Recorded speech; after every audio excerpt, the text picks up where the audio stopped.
बृहद कथा कोश वैशाख मुनि व चेलना महादेवी की कथा का सार संक्षेप। पाटलिपुत्र नगरी में राजा विशाख और रानी विशाखा रहते थे। दीर्घ समय बाद उन्हें एक पुत्र हुआ, वैशाख, जो गुणों का सागर और अत्यंत विनीत था। आगे चलकर उसने कनकश्री नामक सुंदरी से विवाह कर लिया। एक दिन उसके बाल मित्र मुनिदत्त मुनि आहार के लिए आए। वैशाख ने अत्यंत श्रद्धा से आहार कराया और उनकी वाणी से प्रेरित होकर संस की असारता को समझ उनसे दीक्षा ले ली। ये सुनकर उसकी पत्नी कनकश्री क्रोधित हो गई और मृत्यु के बाद व्यंत्री, एक प्रकार की क्रूर देव योनि, होकर जन्मी। विभंग ज्ञान से उसे पता चलता रहा कि वैशाख कहाँ है और वह हर बार उनके तप में उपसर्ग करने लगी, विशेषतः उनकी इंद्रिय विकृति बढ़ाकर, ताकि वे आहार ग्रहण न कर सकें। 1 माह का उपवास करने के बाद वैशाख मुनि राजगृह पहुंचे। वहां चेलना देवी ने उन्हें अपने आंगन में देखा और श्रद्धा से पारणा के लिए आमंत्रित किया।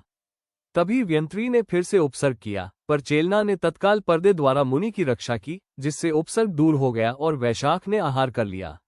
आहार के बाद वैशाख मुनि विपुलाचल पर्वत गए, ध्यान में लगे और घातिया कर्मों को नष्ट कर केवल ज्ञान प्राप्त कर लिया। देवों ने आकर पूजा की। चेलना भी परिवार सहित वहां पहुंची और केवल ज्ञान की प्राप्ति का समाचार सुनकर वंदना की। चेलना ने मुनि से पूछा, उपसर्ग क्यों हुआ? तब केवली वैशाख ने संपूर्ण घटना बताई कि कनकश्री क्रोधवश मिथ्यात्वी होकर मरी और व्यंत्री बनकर उनके तप में बाधा डालती रही, और चेलना के उपगुहन संरक्षण ने ही उन्हें आहार लेने दिया। अंत में वैशाख मुनि ने शेष कर्मों को भी नष्ट कर मोक्ष प्राप्त कर लिया।